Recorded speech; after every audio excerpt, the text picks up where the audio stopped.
Hello from the apiary. It's Ruby with Valhalla Organics, and I'm just going to try to shoot a quick video today while I'm doing an inspection of a hive where I had two small hives. One of them, the queen had failed to get properly mated, and the other one has a great queen, but it was really tiny. So trying to make one hive out of two.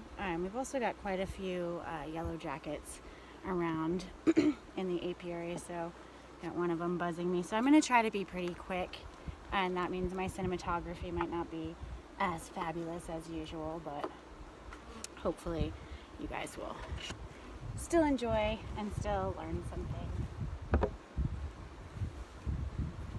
So I'm going to actually inspect the bottom box first. So I'm going to take the whole entire top box off, and we'll look at that in a minute.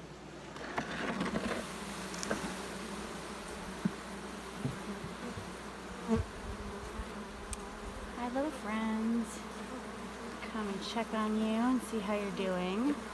So this bottom part was the hive that had a queen that didn't get well mated, and so there's a lot of drone brood in here, which means the queen's making only boys.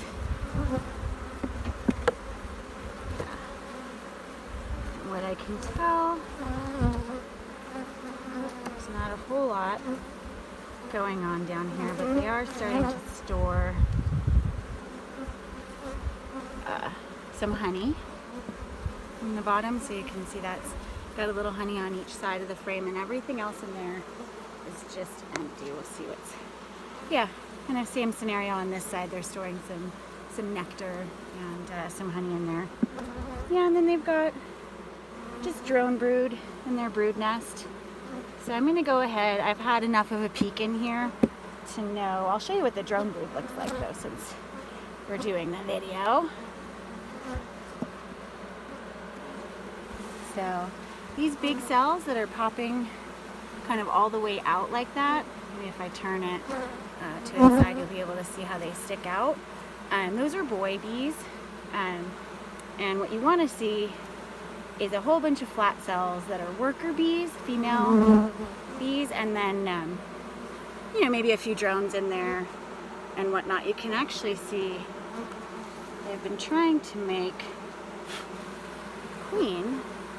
That's a queen cell right there, but what we know is that this queen in the hive hasn't actually been laying girls, so that's a really sad attempt to make a queen out of what is actually a drone. A boy bee can never be a queen. Just doesn't work that way. So I'm going to just put back everything the way that it was, and the only thing that I did, this is important, is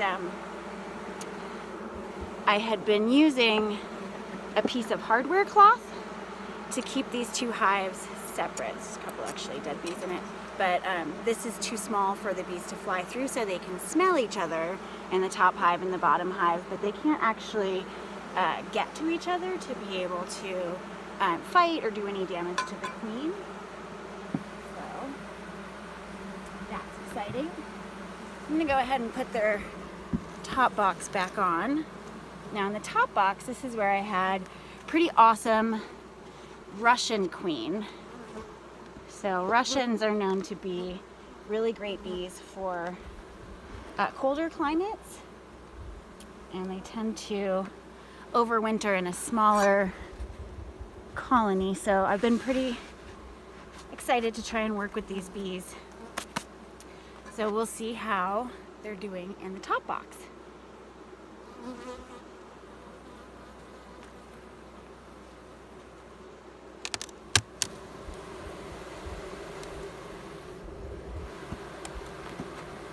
Wow, it smells like honey in here. That's for sure. Beehives have kind of a very intoxicating fragrance associated with them when they're healthy, and when they're not healthy, you can tell a lot about them from how they smell. So I wouldn't expect much to be going on this frame, and there isn't. That's just the outermost frame.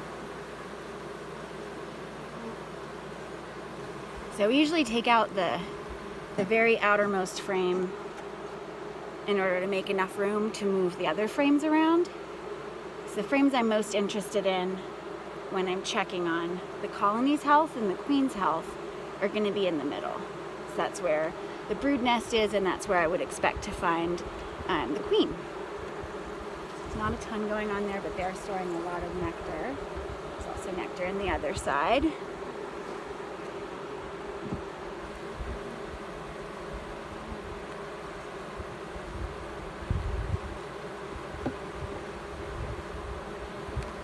The worry is if I don't find brood nest, it might mean that they have killed their formerly awesome queen, and this is not looking great because where I should be finding baby bees, just finding an awful lot of honey.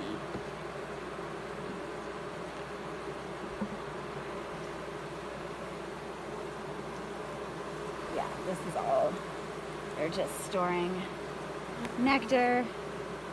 So definitely something has happened here. We are going to need a new queen. It might be too late in the year to expect them to raise a new queen and get her mated and all of that. But I think what I'm going to do is just kind of temporarily close up this one, and I'm going to go into the hive next door and see if they've got some resources that we can make use of. So I think what I'm going to do is put a couple of frames of open brood, that's baby bees, and we'll see if that solves the problem.